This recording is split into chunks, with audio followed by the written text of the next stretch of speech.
Good morning everyone. Welcome to daily shorts of finance.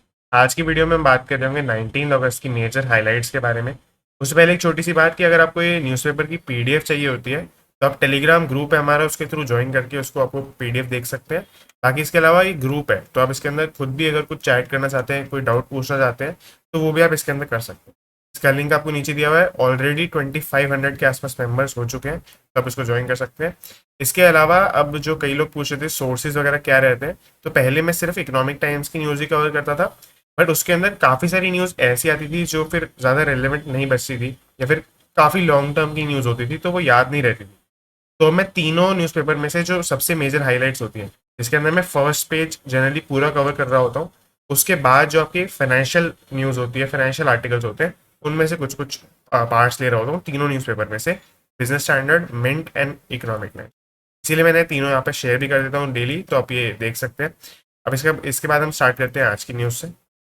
तो आपके सामने ये ब्लॉग है जिसके अंदर आज का हाइलाइट्स पूरा लिखा हुआ है। इसको आप चाहें तो नीचे मैंने आपको लिंक दिया हुआ है, इसके थ्रू आप देख सकते हैं। इसके नीचे एक ब्लॉग के नीचे कमेंट सेक्शन है, तो यहाँ पे जाके आप जरूर एक बार कमेंट कर दें, क्योंकि फिर थोड़ा इससे अट्रैक्शन रहता है और थोड़ा अच्छा रहेगा ब्लॉग ये वाला। तो आप बस ये छोटी सी रिक्वेस्ट है कि आप एक कमेंट ब्लॉग के नीचे जरूर कर दें। बाकी हम स्टार्ट करते हैं फर्स्ट न्यूज़ से। Bill spending 13 stages board from power exchanges. तो क्या हुआ है कि जैसे अगर आपको पता होगा कि स्टेट जो होती है वो आपकी पावर बोर्ड एक सेटअप करती है। जैसे तमिलनाडु का अपना एक पावर बोर्ड है, दिल्ली का अपना एक पावर बोर्ड है, डीएसयू बोलते हैं। तो इस तरीके से क्या होता है कि हर स्टेट अपना सेटअप करती है, और वो जो स्टेट होती है उसकी गवर्नमेंट उससे एक तरीके से लोन पे बिजली खरीदती है। पहले बिजली खरीद लेती है, बाद में पैसे देती है। तो ये जो होता है आपका, इसको मतलब एक तरीके से आप ड्यू बोल सकते हैं कि उसको पैसे वापस पे करने थे, वो ड्यू रह गए। तो ऐसी 13 स्टेट्स हैं जिनका बहुत ज़्यादा उन्होंने इसमें हेवायर कर दिया था। मतलब अब वो पे ही नहीं कर रहे थे। अक्यूमुलेटेड ड्यूज बहुत ज़्यादा हो गए। अगर मैं कंपैरिजन के लिए बताऊं, पहले ये स्टेट्स का नाम है, मतलब इसके अंदर बहुत बड़ी बड़ी स्टेट्स भी आती हैं, ऐसा नहीं कि जैसे सेवन सिस्टर्स टाइप छोटी स्टेट्स आती हैं जिसके अंदर उनका रेवेन्यू कम है।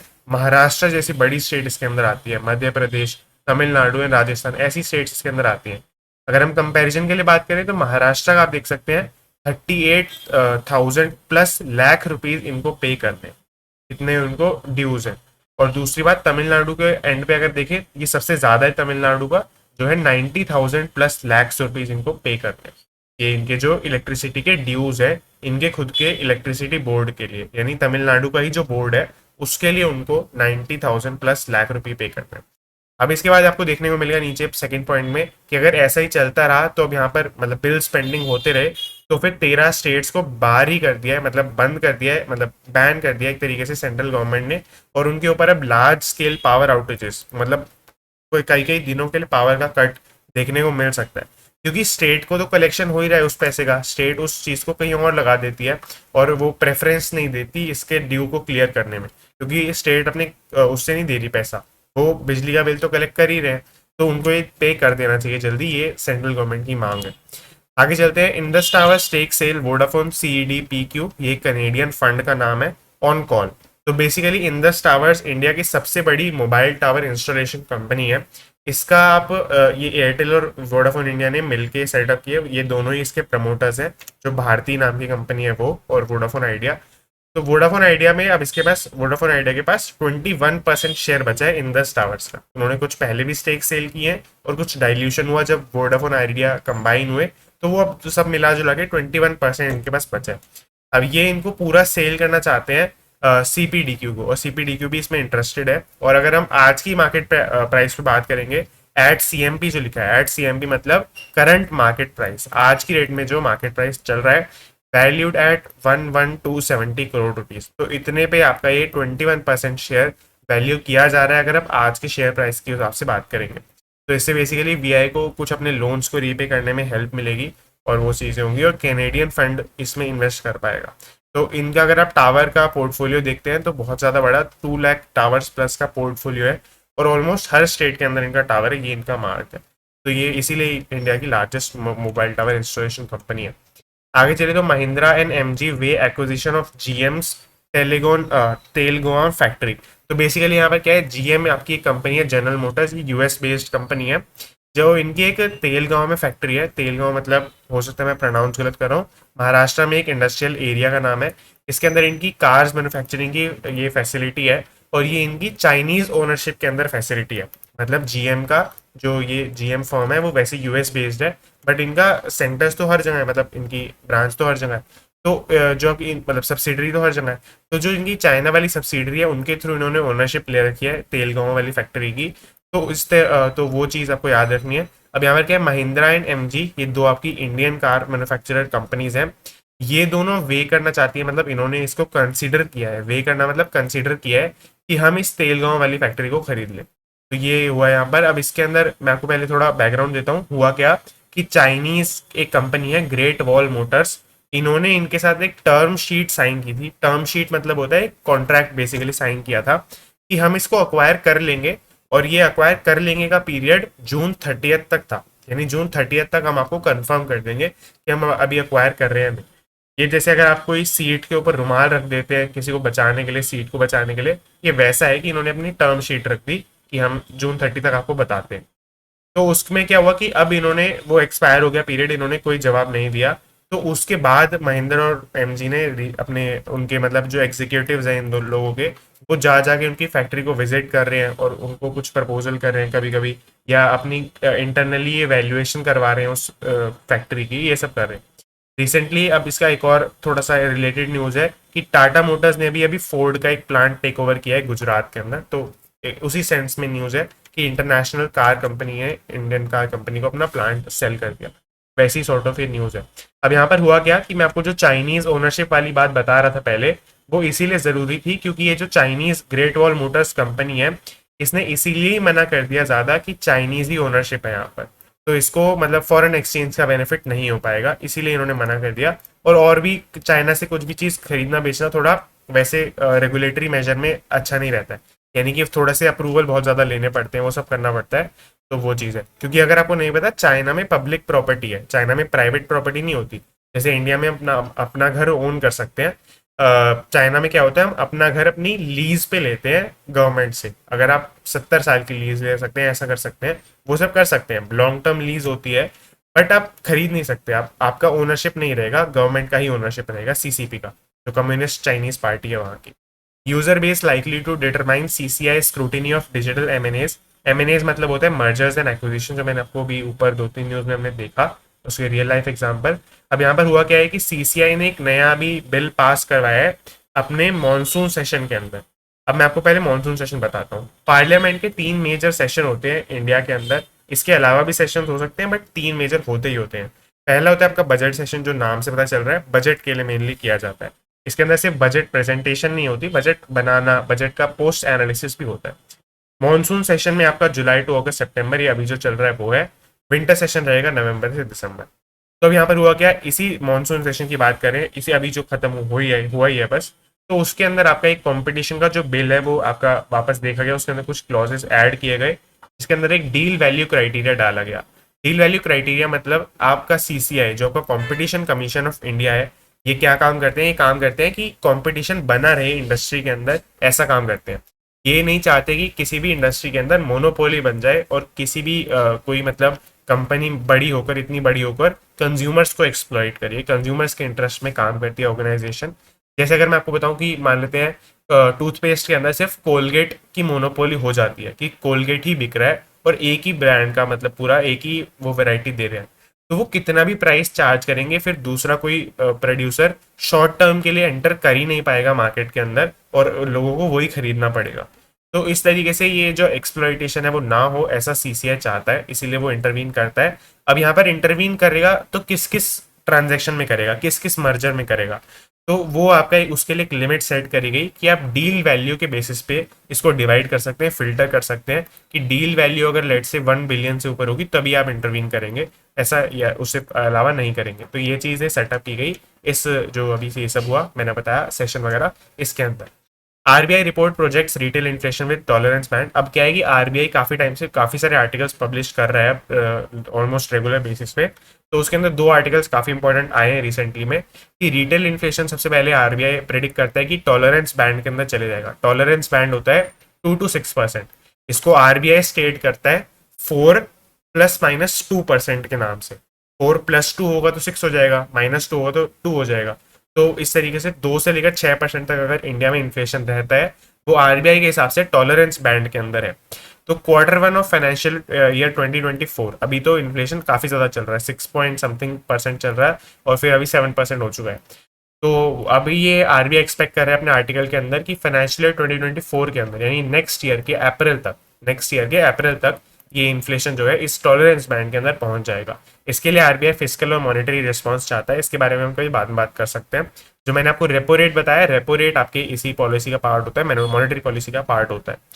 ऑल्सो एक और आर्टिकल इनका काफ़ी अच्छा आया था, big bang privatisation of PSUs can be harmful. मतलब ये चाहते हैं कि जो आपका पीएसयूज, पब्लिक सेक्टर अंडरटेकिंग, जो गवर्नमेंट कंपनीज होती हैं, उनका आपने देखा अभी अभी एक न्यूज़ आई थी, आईडीबीआई बैंक का स्टेक सेल हो रहा है। तो इस तरीके से जो भी प्राइवेटाइजेशन होते हैं वो अच्छे होते हैं, गवर्नमेंट को रिवेन्यू मिलता है, गवर्नमेंट उसको यूज़ कर सकती है। बट क्या होता है कि जो गवर्नमेंट कंपनी है उनका मोटिव बहुत अलग होता है प्राइवेट कंपनी से। गवर्नमेंट कंपनी का मोटिव होता है सोशल सर्विस देना, सोशल वो प्रोवाइड करना। हालांकि प्रॉफिट भी वो कमाते हैं, बट सोशल उनका मेन मोटिव रहता है। तो उस चीज़ को अगर हम सबको ही एक साथ बेच देंगे, जल्दी जल्दी बेच देंगे, तो वो मोटिव कैसे फुलफिल होगा। जब वो प्राइवेट कंपनी बन जाएंगी तो वो इकोनॉमिक मोटिव से काम करेंगी, वो कस्टमर को अच्छी सर्विस देंगी और प्रॉफिट मैक्सिमाइजेशन करेंगी। तो उस चीज़ पे हम नहीं चाहते ऐसा हो। दोनों चीज़ें होनी चाहिए। अभी इकोनॉमी इतनी डेवलप्ड स्टेज पर नहीं है कि सब कुछ प्राइवेट सेक्टर हैंडल कर सकता है, जैसे यूएस के अंदर करता है वैसे सब। IRCTC move to monetise passenger data, ये काफ़ी इंटरेस्टिंग न्यूज़ है। आईआरसीटीसी आप सभी को पता है, आप रेलवे बुकिंग की प्लेटफॉर्म है पूरा। तो यहाँ पर क्या है, इन्होंने अपना डेटा ये सेल करेंगे, ऐसे इन्होंने एक वो निकाला है। इसके अंदर एक कंसल्टेंट हायर करना चाहते हैं पूरी मोनेटाइजेशन प्रोसेस को असिस्ट करने के लिए। और इनसे इनका प्लान है कि ये 1,000 करोड़ रुपीज इससे रेज करेंगे, कमाएंगे एक तरीके से। अब ये जो कंसल्टेंट हायर करना चाहते हैं या जो पूरा फाइनल मूव अपना लाना चाहते हैं, ये चाहते हैं कि ये अपना जो लेजिस्लेटिव और सुप्रीम कोर्ट के डायरेक्टिव हैं प्राइवेसी ऑफ डेटा के ऊपर, उन सब से अप्रूव हो रहे हो। जैसे कि आईआरसीटीसी के पास कोई डेटा है, मान लेते हैं कि किसी पर्सन ने दिल्ली से let's say for example Orissa जाना है, उड़ीसा की उसने ट्रेन बुक की। तो उसने कब बुक की ट्रेन, उससे पहले उसका मतलब क्या इंटरेक्शन रहा इंटरनेट के साथ, या फिर कितने प्राइस पर उसने बुक की, कौन सी ट्रेन, किस टाइम की ट्रेन बुक की। ये सब जो पैसेंजर डेटा है ये यूजफुल हो सकता है ऐसी कंपनीज के लिए जो फॉर एग्जांपल ट्रेन में अपना ऐड चलवाना चाहती है, या ऐसा कुछ फ्यूचर के अंदर हमने वो देखने को मिल सकता है। या फिर हो सकता है कि कोई कंपनी जो ऐसी हो कि वो जो आपके वेंडर्स होते हैं, जो ट्रेन के अंदर वेंडर्स काम करते हैं, उनका एक तरीके से एक पूरा नेटवर्क हो कि मतलब हमारे वेंडर्स जाएंगे ट्रेन के अंदर, ऐसी कोई कंपनी फ्यूचर के अंदर सेटअप हो सकती है। तो वो सब कंपनीज इसके अंदर हो सकती हैं, और भी बहुत सारी मतलब जो आपके रेलवे स्टेशन पर ऑलरेडी एड्स लगते ही हैं वैसी कंपनीज हो सकती हैं। तो उनके ऊपर ये काम आ सकता है। और इसके अलावा जैसे कोई टूरिज्म का, टूरिस्ट का कोई प्लेस है, टूरिस्ट प्लेस के ऊपर कब कब लोग आना चाह रहे हैं फ्यूचर के अंदर, जो जिससे हम डिमांड को प्रेडिक्ट कर सके, वहाँ की कैब्स की, वहाँ के होटल्स की, उन सब चीज़ों की, तो वो सब के लिए भी काम आ सकता है। तो ये सब चीज़ें हैं इसके इसके अंदर। हालांकि डेटा प्राइवेसी से काफ़ी ज़्यादा वो है कि इसे देखना पड़ेगा कि कैसे ये लोग पुल ऑफ करते हैं इसको बाद में। ऐसा है, सीरम इंस्टीट्यूट ऑफ इंडिया और अदर फर्म्स, ये काफ़ी अदर फर्म्स मतलब जो वो फर्म वैक्सीन वगैरह बनाती हैं, विरोलॉजी विरोलॉजी अगर आपको पता हो, विरोलॉजी एक स्टडी होती है मेडिसिन वगैरह की, तो उसके अंदर काम करती हूँ। VIRO लॉजी, ये उसकी स्पेलिंग है। I types to develop monkey pox vax. तो आप सभी को पता है मंकी पॉक्स बहुत ज़्यादा फैल रहा है। आपने देखा होगा कि ग्लोबली इसके 38,000 से ज़्यादा केसेस आ चुके हैं ऑलरेडी।